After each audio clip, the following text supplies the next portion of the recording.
ahli waris, aku anak Allah, pemilik segala sesuatu yang ada di surga dan di bumi. Allah Maha Kaya, maka aku sebagai anak ahli waris segala sesuatu yang ada di bumi dan di surga. Allah yang Maha Kaya, maka aku pun bisa diperkaya, memiliki apa yang aku mau di dalam dunia ini dan di surga. Aku ahli waris di dalam nama Tuhan Yesus Kristus. Aku ahli waris. Shalom Bapak, Ibu, dan saudara-saudara, sahabat semua dimanapun berada. Selamat bertemu kembali dengan saya, Pendeta Minaria Purba. Salam sehat, sukses selalu, Tuhan Yesus memberkati. Bapak, Ibu, serta saudara-saudara yang dikasihi oleh Tuhan kita Yesus Kristus. Khotbah kita pada hari ini tertulis dari Injil Matius pasal 21 ayat 33 sampai ayat 46. Judulnya perumpamaan tentang penggarap-penggarap di kebun anggur. Yang menjadi temanya adalah ahli waris. Bapak, Ibu, serta saudara-saudara, siapa sebenarnya ahli waris itu? Ahli waris itu adalah anak kandung, anak kesukaan orang tuanya. Lalu apa yang diwariskan orang tua kepada anak-anaknya? Warisan yang diberikan orang tua dulu sekarang berbeda.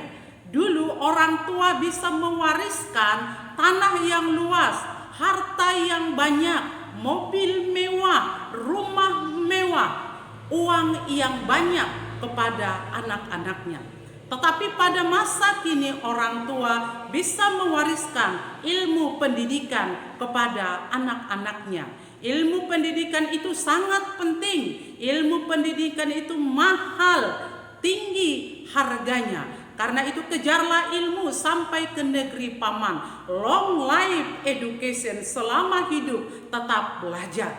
Tetapi harta warisan yang berasal dari Allah adalah keselamatan di dalam nama Tuhan. Karena itu terimalah Tuhan supaya saudara dan saya selamat di dunia dan akhirat. Bapak, Ibu, serta saudara-saudara, perumpamaan tentang kerajaan surga adalah diibaratkan seorang tuan tanah menyewakan kebun anggurnya kepada penggarap-penggarap, lalu tuan tanah itu pergi ke luar negeri. Namun pada suatu saat ketika pohon anggur itu diperhitungkan berbuah, dia menyuruh hambanya untuk mengambil hasil dari pohon anggur itu yang menjadi hak tuan. Tetapi apa yang terjadi? Penggarap-penggarap itu menangkap utusan itu dan membunuh. Namun pada waktu yang berbeda di kemudian, tuan yang pemilik kebun anggur itu kembali menyuruh utusan yang kedua. Tetapi utusan yang kedua tetap diperlakukan hal yang sama, menangkap, membunuh. Lalu pemilik kebun anggur itu berpikir, jika anakku kuutus untuk mengambil bahagian kami dari pohon anggur itu, pasti anakku disegani mereka, dihormati mereka. Lalu diutuslah anaknya itu mengambil hak hasil dari buah pohon anggur itu. Tetapi apa yang terjadi ketika anak ahli waris itu mendekati kebun pohon anggur itu? Penggarap-penggarap itu menangkap, menyiksa, membunuh, dan melempari. Bapak, Ibu, serta saudara-saudara, dari perumpamaan itu sebenarnya siapa yang menjadi penggarap-penggarap itu?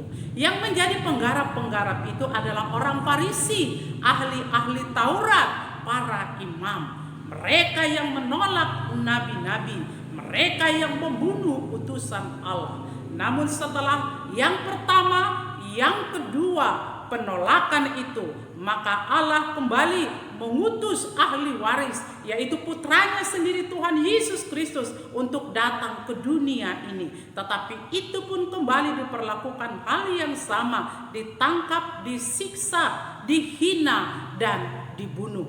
Bapak, Ibu, serta saudara-saudara yang kekasih dalam nama Tuhan kita Yesus Kristus. Dari peristiwa itu, ketika Allah datang, apa yang terjadi?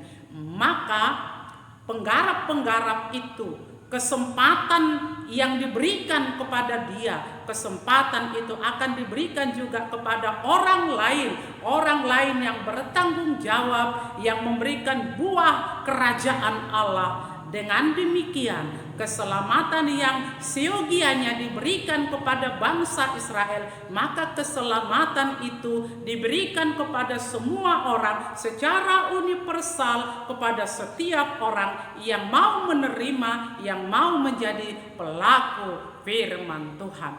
Bapak, Ibu, serta saudara-saudara, firman Tuhan ini menjadi perenungan, menjadi evaluasi pertanyaan kepada kita bersama. Sebenarnya di manakah posisi kita sekarang? Apakah kita seperti penggarap-penggarap itu yang tidak peduli akan sesama kita, yang mengambil hak orang lain, apalagi mengambil otoritas Allah untuk meningkatkan power kita, kehebatan kita?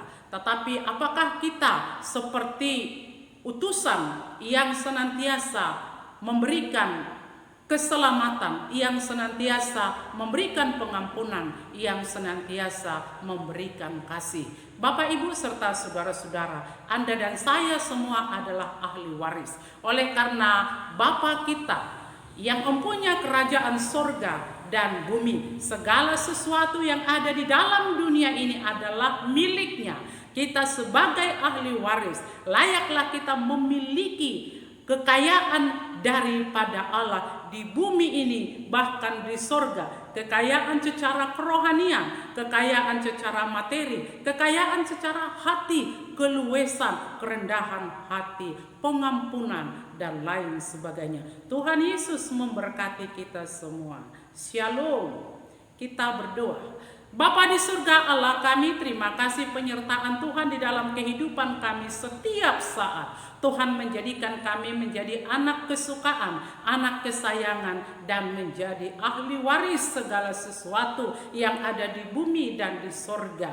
Tuhan berikan keteladanan kasih kepada kami, damai sejahtera, pengampunan, dan itulah yang kami sampaikan di dalam pelayanan di dunia ini. Biarlah pelayanan kami boleh bertumbuh dan menghasilkan buah yang kami bisa membawa jiwa-jiwa baru kepada Allah. Bapa, perlengkapi kami dengan kuasa Rohul Kudus-Mu, berikan kami hikmat dan kebijaksanaan supaya kami dimampukan untuk melayani seturut dengan kehendak Allah. Dan biarlah Tuhan memberkati setiap pendengar, dan biarlah Tuhan mengurapi setiap orang yang merenung dan melakukan firman Allah. Terima kasih Bapa kami yang baik, Allah yang maha kuasa, yang mendengar dan mengabulkan doa kami di dalam nama Tuhan Yesus Kristus. Amin.